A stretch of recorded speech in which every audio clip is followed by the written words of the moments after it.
Welcome to the Human Capital Innovations Podcast. We're your source for personal, professional, and organizational growth and development, where we share original research, explore industry trends, and interview executives and thought leaders from across the globe. We hope you join us often for practitioner-oriented content around all things related to leadership, HR, talent management, organizational development, and change management. Maximize your personal and organizational potential with Human Capital Innovations Podcast. Do you enjoy the Human Capital Innovations Podcast? Please subscribe, leave a review, comment, share, and consider supporting the podcast on Patreon, even at the producer and sponsorship levels.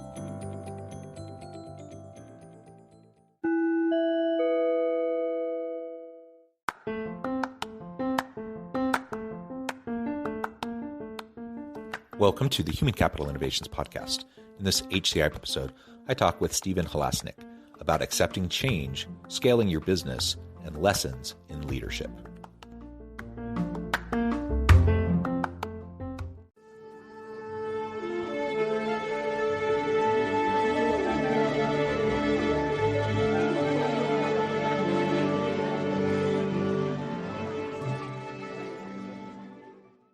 Stephen Halasnik, welcome to the Human Capital Innovations Podcast.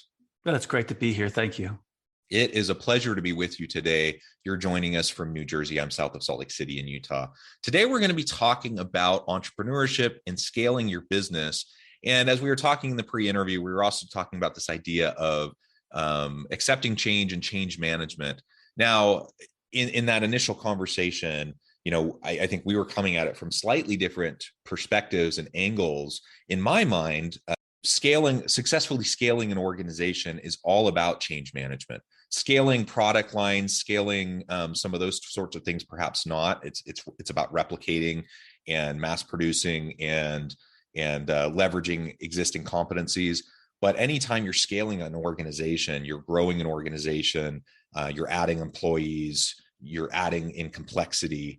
That also comes with it messiness and uncertainty and inevitable change that's going to occur. So if you start as a solopreneur or have a small founding team, and then you start to grow that team into a more robust organization, now you have 50 employees, 100 employees, hundreds, even thousands of employees, inevitably that scaling process is going to involve all sorts of discomfort and change that's going to come along the way.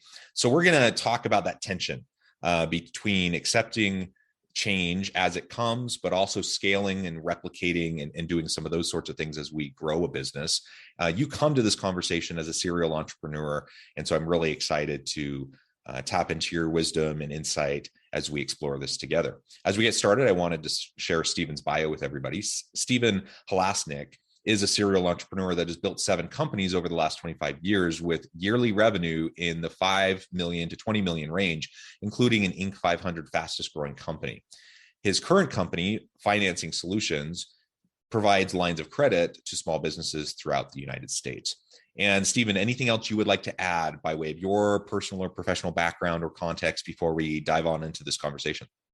No, just I've actually built 2 companies on the Inc. 500 fastest growing. No, that's it. We'll cover the rest of the podcast.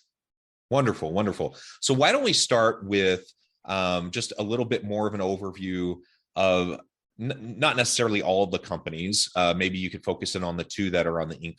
500 fastest growing, and as well as your current company. Talk to us a little bit about how you got into the entrepreneurial space, why you're passionate about entrepreneurship. Clearly, if you're a serial entrepreneur and you've started and exited multiple times, we can talk through that just a little bit. And then I want to really tap into your experience and thinking around that whole scaling process. Sure.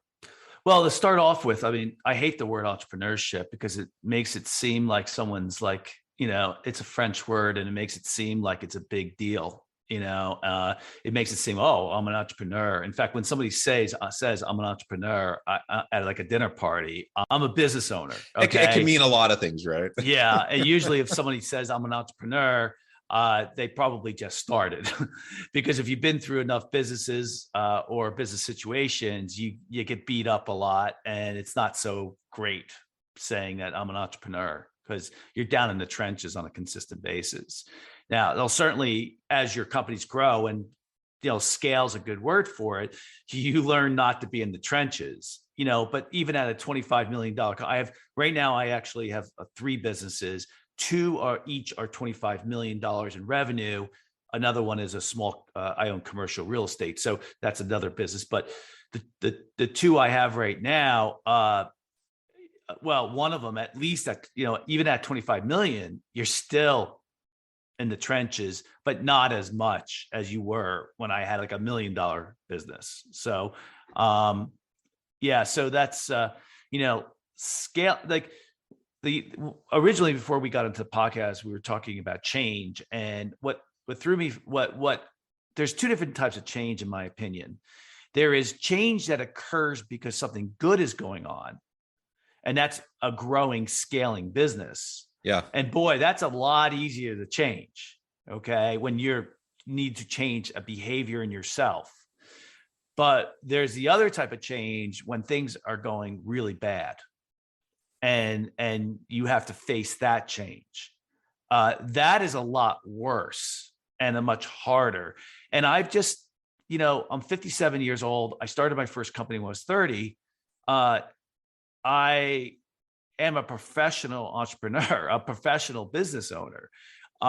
Just like if you ever read the book Tipping Point, where he talks about 10,000 hours before you become a pro by Malcolm Gladwell, I've learned how to not only build a company, but I've also learned I'm really good at accepting change. And what's really crazy about that is, I'll share this with your listeners, is that my wife of 26 years recently passed out of the blue. And I just raised that as a topic, and, being able to handle that situation, I would tell you, as well as I have, made me even more aware of how well I handle change. And, losing a business is one thing. Losing a wife that I loved significantly, my best friend, that's another. So my deepest condolences. I just can't even imagine. I've been married for almost, I've been married for almost 20 years, and it's hard to even remember and recollect on my life without my spouse.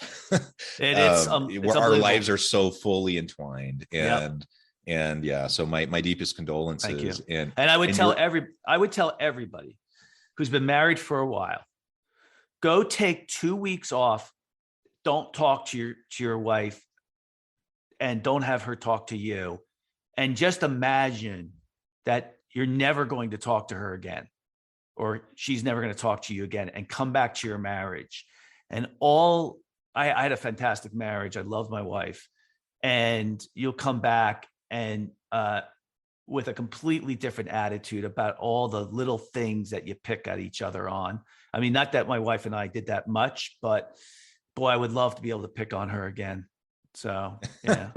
Yeah. My wife and I, we have our fun little, everybody does. We rib each other, for fun.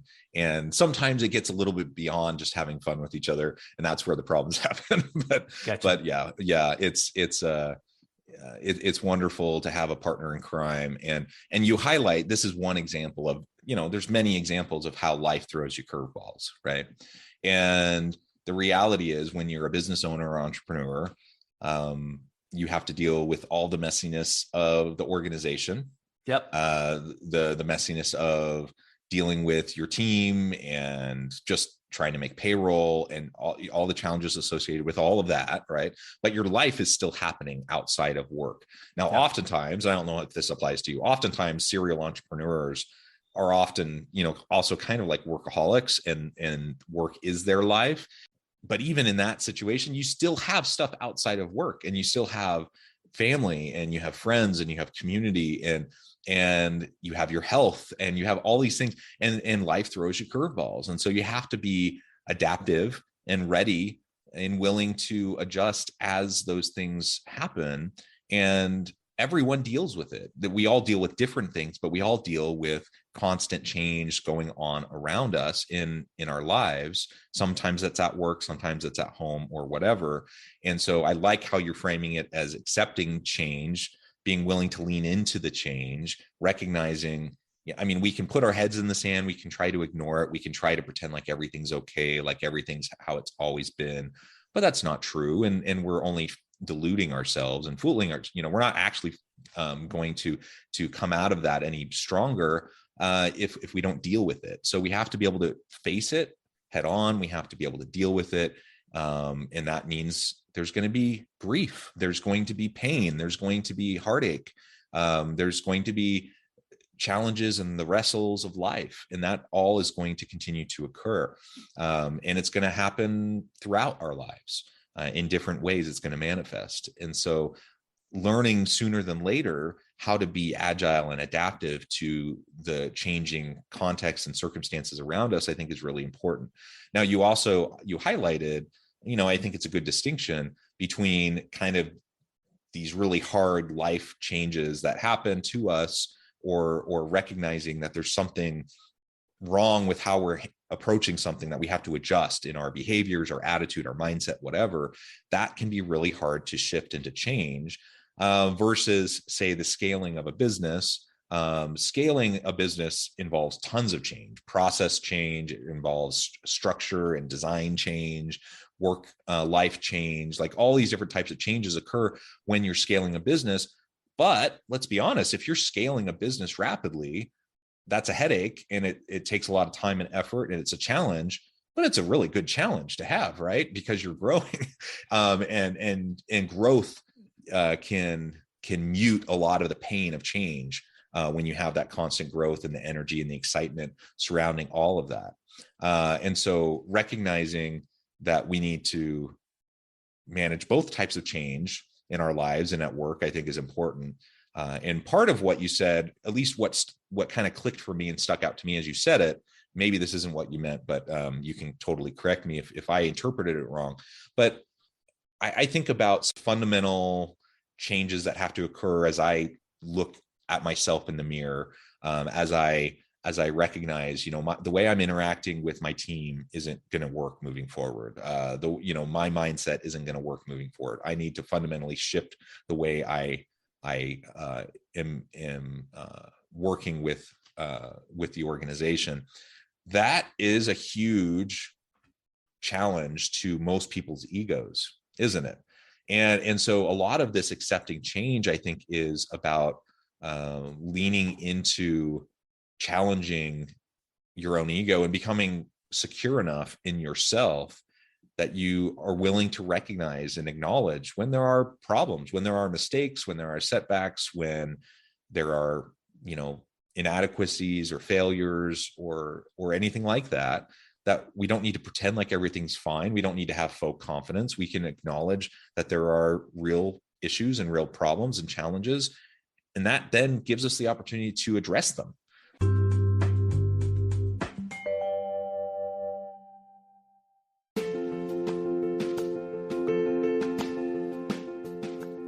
Check out my new book, The Future Leader: Creating and Transforming Next-Gen Organizations. Stemming from 2 decades of professional experience and over 600 in-depth interviews with executives, thought leaders, and scholars from across the globe, The Future Leader will help you explore the ordinary, everyday actions that will help you to prepare to lead in the future of work, to respond to an uncertain future, and to produce extraordinary results for individuals, teams, and organizations.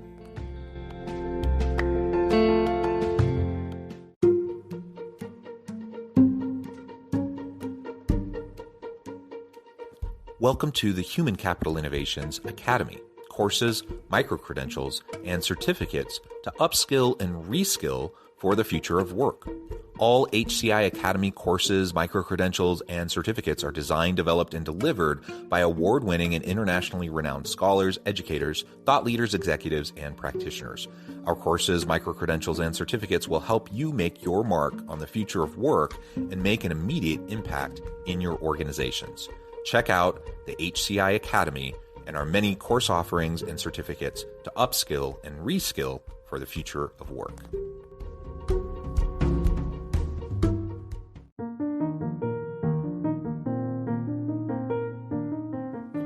Check out our new weekly LinkedIn newsletter, Alchemizing Human Capital, exploring industry trends via original research and interviews with executives and thought leaders from across the globe. We look forward to having you join us.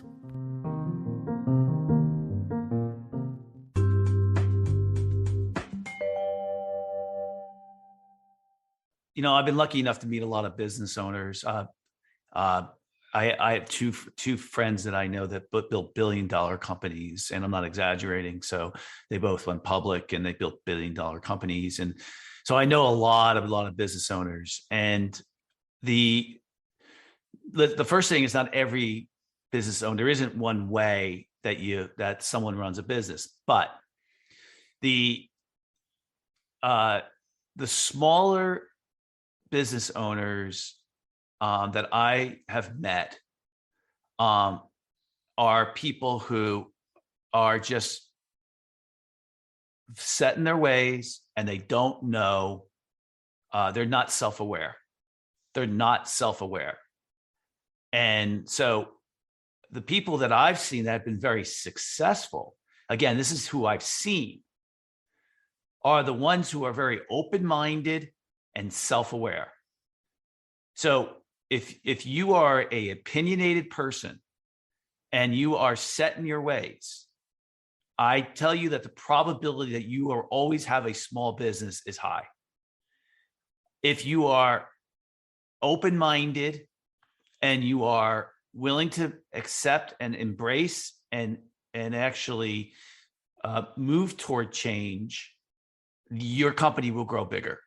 So I think now, having said that, there are some business owners I know who got lucky, who built businesses, and the business just carried itself. They were in the right place at the right time with the right product, and it just went. Very few and far between, those type of people that you say. That's why a serial entrepreneur is kind of like, I see those type of people, and then they either sell their company or something happens, and I go, okay, let's see what you do now. And then I see they go to do it and they fail, and they fail again, because there was the company that helped them grow and not them. And so, you really, as a business owner, you better be, and this is the other part, the word is autodidactic, self-taught, right? That's what business owners are. But you better be open-minded, willing to change. You better be self-aware. And if you're not, you better work on that, because that's the number one thing I see between $1 million business and a $25 million business, is that business owner, believe it or not, at $1 million thinks they know it all. And a $25 million business owner, $50 million, $75 million business owner knows that they don't, but they're hungry to go do it themselves. So, and also, listen, I haven't had yet a successful exit. So the three businesses I have right now, those are all going to stand the test of time. It's just the nature of the businesses I'm in. One of them is sellable. The other ones, well, two of them are sellable. One of them's not. The real estate one's sellable. I have another company called Elite Funeral Funding. That's a sellable business. Financing Solutions is not a sellable business, and we're not going to get into why. But so Financing Solutions is a business that I'm just going to keep until I'm in my 80s and just keep running it. Elite will eventually sell, and then the commercial real estate will eventually sell. But there are some things that I would tell everybody here. Number one is, plan for things that end. Your business is going to end at some point. Could be my businesses ended because of recessions that we got really hit hard. And every 10 years, there is a major recession. You think you got a good business now? Okay, let's see if you survive a recession. Then you'll know. Okay. And then the next thing is something we're talking about. There are multiple chapters in your lives, both business and personal. And you need to be able to embrace the next chapter when it's coming. Sometimes people just stay in that chapter that they're in and they go kicking and screaming into the next chapter. Great book by Candace Carpenter called Chapters. And, I'm in a new chapter with my personal life now, having to deal with a 13-year-old and I have a 21-year-old. That's a little easier, but, moving, I have to look at what my next chapter is. And I am. And then the other thing is you need to learn from your past. Could be good, could be bad, but you need to kind of be reflective and self-aware and say, like, I knew in my first 15 years or my first 10 years, I was a terrible manager, terrible. And when you run a small business, you got to be a good manager. And so I made sure that I took steps in place to become a much better manager. And I am. I'm not a great manager, but I'm better at it. And then the other one about change is just don't wallow. Don't sit there and say, woe is me, or, or this is the worst. Like you keep trying to make it happen. I ended businesses early when they were still making me $100,000 a year because I needed to move on. And I see that all the time. I have one guy who I know very well. He's had this business for 20 years and he's got nothing else to go to. And he keeps losing money. And he keeps borrowing money, keeps losing money, borrowing money from family. I'm like, why are you doing this? Why are you torturing yourself? The next thing is like, face reality. I said this, leave things behind, look forward. And listen, I'm a practicing Buddhist. Okay. And a big part of Buddhism is not to get emotionally attached. So like I built a beautiful home. It's a work of art. I designed it. Okay. It's beautiful. And every day I look at it and I say, I'm going to have to sell it one of these days. Try not to get emotionally attached. Look forward to something else. And I do. I'll miss the house, I'll tell you. But I work at not getting emotionally attached. And with businesses, it's a good way to be. And the last one is move forward. Just, something bad happens. You just got to, move forward. So, those are my highlights. Yeah, I think those are excellent. And everything that you were just saying, in my mind, it's built upon a foundation of intellectual humility as we approach the world around us, right? So having an open mind, being flexible and adaptive, constantly learning. It's the old cliche, but it's true. The more I learn, the more I realize I don't know. Yeah. And it's people who are so confident and dogmatic, and it can be any sort of dogma. Your religious dogma, perhaps, but it can be social, political, economic dogmas. Like there are so many people get so caught up in dogmatic and rigid in so many different areas, and they think they have it all figured out. For whatever reason, they think they have it all figured out. And as soon as you think you have it all figured out, you have a major blind spot, and you have a target on your back. and other people, the really successful people, recognize that, yes, the world is inherently uncertain, messy, complex. It's constantly changing. We have to learn and adapt. We can't possibly know everything that we need to know to be successful moving into the future. So we have to not only continually be learning ourselves, but we have to continually be surrounding ourselves with really great people who can also help us recognize our blind spots, who can push us and challenge our thinking, and collectively we can, have better thinking and better outcomes. That takes a secure person. That takes a really intellectually humble person. And it's funny because the really successful leaders, as you were describing, you have all these examples of leaders out there. The really successful leaders demonstrate this. I see this in how they approach the world, how they approach their businesses. They have this like kind of fundamental intellectual humility. It doesn't mean they're not confident, but it means that they really recognize that they know a lot, but there's so much they don't know. But then I look at leaders who are either, middle management, kind of middle rung, hierarchical leaders within established organizations, or those who are running kind of smaller businesses that never seem to go anywhere. And I see the same thing that you're describing. I see people that are often far too rigid, far too confident in their own understanding. And they're just not willing to take the good hard look in the mirror, practice that ongoing self-reflection so that they can make the adjustments necessary so they can scale and grow and do things that are going to positively impact them, their families, but also their people, their employees, and the community around them. And I guess that's really what we're all going for, is we want to have impact. We want to have impact. We want to make money, but we also want to have impact, and we want to better the world in which we live. And I think most people would say that's what they're going for. And it all starts with that acceptance of change, intellectual humility, and being willing to continually learn. Being a lifelong learner will go a long way. Yeah, I think there's one other thing that's really helped me out a lot. I always keep enough gas in the tank. And that is, you mentioned something earlier that serial entrepreneurs or business owners work all like a lot of hours. You do that in your first 5 years of your entrepreneurship career. And then if you're still doing that after 5 years, then you are doing it all wrong. Because there's going to be really a lot of ups and downs in your business and in your life. And you need to have the energy when it counts. And because I make sure that I have a lot of interest outside of work, I exercise regularly. I take really good care of I played Division I baseball.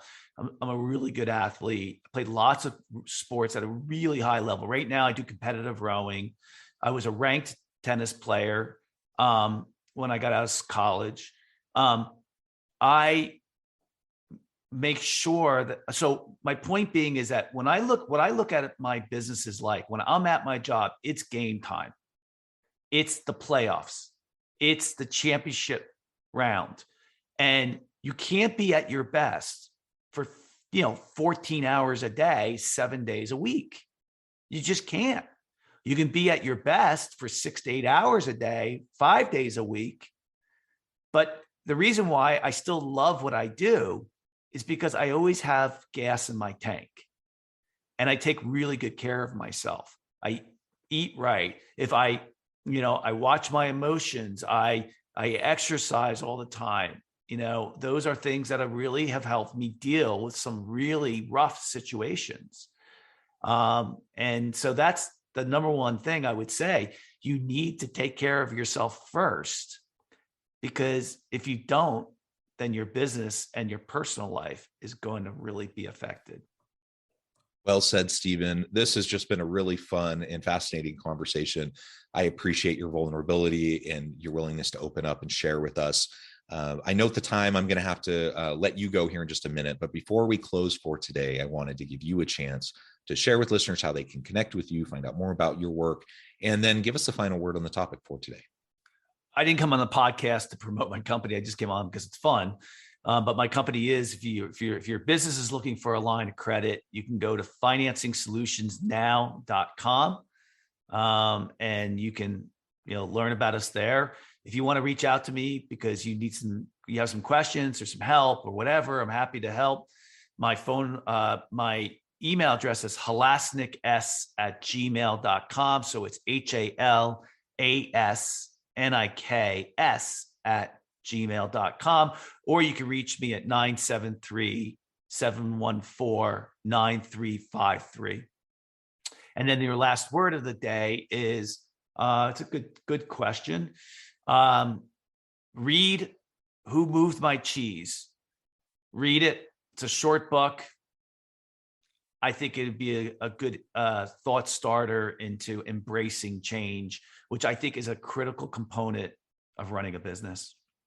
Perfect. Thank you, Stephen. It's been a real pleasure. I encourage listeners to reach out, get connected, find out more about what Stephen can do for you. And as always, I hope everyone can stay healthy and safe, that you can find meaning and purpose at work each and every day. And I hope you all have a great week.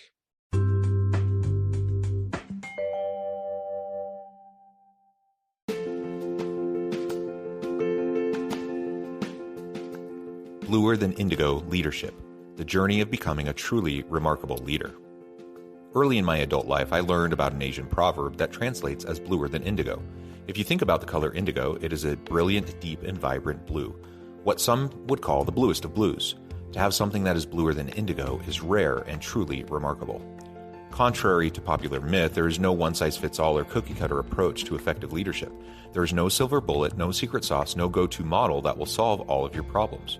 The truth is, great leaders have all had their unique strengths and flaws, and have all had to discover and then pave their own distinctive path in their life's journey to fulfill their leadership potential. Bluer Than Indigo Leadership will help you discover your own path and explore those ordinary, everyday actions that will help you respond to an uncertain future and produce extraordinary results for your individuals, teams, and organizations.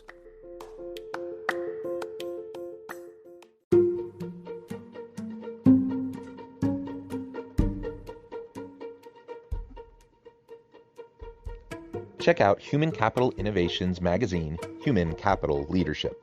Human Capital Leadership is a free, interactive e-magazine with the mission to help individuals, leaders, and organizations find innovative approaches to maximize their human capital potential. We publish issues quarterly in August, November, February, and May.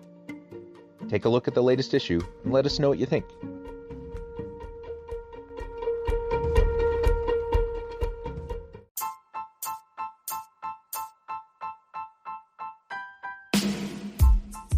The Alchemy of Truly Remarkable Leadership.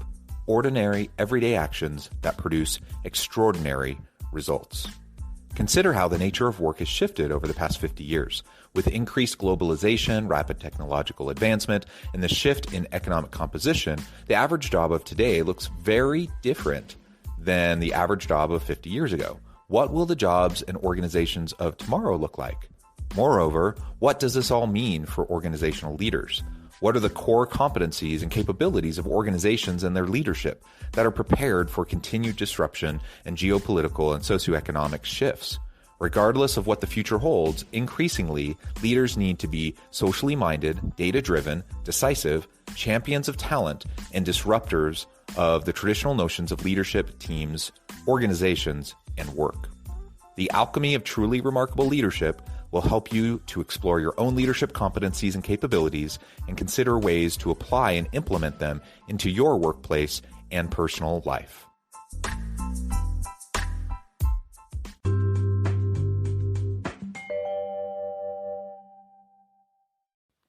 Do you enjoy the Human Capital Innovations podcast? Please subscribe, leave a review, comment, share, and consider supporting the podcast on Patreon, even at the producer and sponsorship levels. Thanks again for joining us for this episode of the Human Capital Innovations podcast. I hope you stay healthy and safe and that you have a great week.